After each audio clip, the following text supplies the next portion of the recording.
I was just another dad, watching K-pop, and during the COVID times, there was this guy who was trying to get media attention to how the schools are spending money on facilities. San Francisco residents said, "Hey, we know our schools need money, so we're going to give you $744 million dedicated to fixing schools, modernizing them, giving them more updated cafeterias and internet. But part of the deal is, you and I, as citizens, will give oversight. We'll be able to reassure the public that the money's being spent okay, right? Because that's kind of standard with city money, with state money. There's some oversight. But in San Francisco, for that $744 million, the head of facilities said, "Guys, your oversight group is expired. You've been here too long, so we're going to clean you out, and I'm going to have the best-in-class citizen bond oversight." That was the last meeting for 2 years. So for 2 years, there was no oversight at all of how the money was spent. And this was a school district in San Francisco where there was a guy that was actually put in jail for criminally taking facilities money and taking it himself. And so it's not the best look at all, right? So one thing led to another, and I was trying to advocate. I was looking through all these old meetings of the Buildings and Grounds Committee meetings where nobody else was listening to it.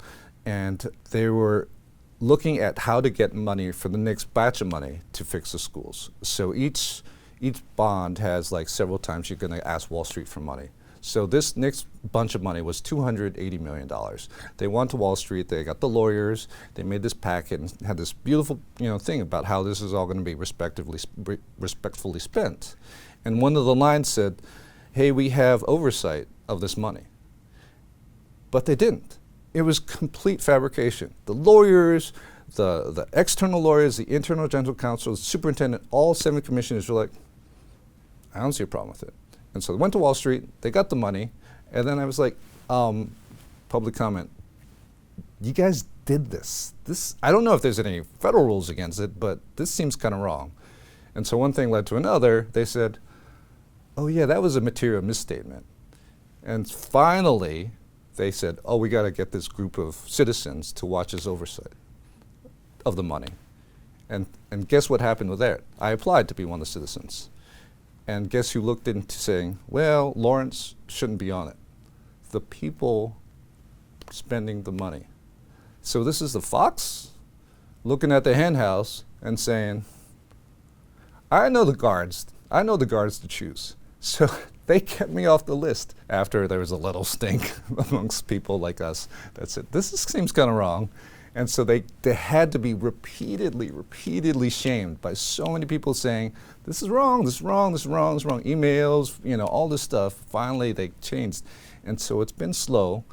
And now we can say that audits aren't 3 years behind. They're like 6 months behind. Some of it was as described, right? Some of it was for making the playgrounds nicer and greener. Some of it was for putting some security locks, updating it for different modern things, because some of these buildings are over 100 years old. But some of the other things were less good than others in terms of how they were spent. The choices are up to the facilities department, but how it was done was kind of arbitrary. Here's one example. If you and I have a home, right, together, we're married, this is California, and then, we have a budget, right? So we get a contractor and we say, "Okay, we want a kitchen redone," okay? And then they say, "Okay, no problem, this is gonna be, we'll be good to you, we're gonna give you $50,000 for this budget." And then they start working on it and they say, "Well, I got a little problem. There's like a big plumbing extra that needs to happen." And then they say, "There's another thing that needs," and so that becomes overruns and overruns and overruns. And so one thing that was happening with the schools is that they went to one school and the contractors got a contract. It was a bidded contract. And then they said, "This needs to be done." And so it was like over 25% change orders, which really is such a bad sign of how things are run. That shouldn't happen, because when you do a changeover, you take the money from one school and you don't spend it on all these other things. So in those bonds that the voters approved to do, when you have so many schools that have like huge change orders, you have the voters who expected, I don't know, 25, 30 schools that were going to be updated. There's like 10 that were updated. Oh, money's all gone. Now we got to ask for more money. And so there was expected to be a bond for the next round last year to ask for another $1 billion to fix the schools. It was spent on the wrong places. It was spent overly on other places. It was just like not a really well-run system. It used to be a well-run system on the prior people that were running it. So there's a lot of things that could have been done better. It's incredible. The facility spending and the way the schools spend money on nonprofits and consultants and the way the city of San Francisco spends money, it's all kind of similar in how it becomes, oh, we have to spend money on this one thing. And then you look at the results, you're like, wow, that's a lot of money spent for this. And so here's one example. There was a thing called an equity audit. There was this question of how race relations between blacks and Asians and whites could have been better, and we're going to do an audit and look at it.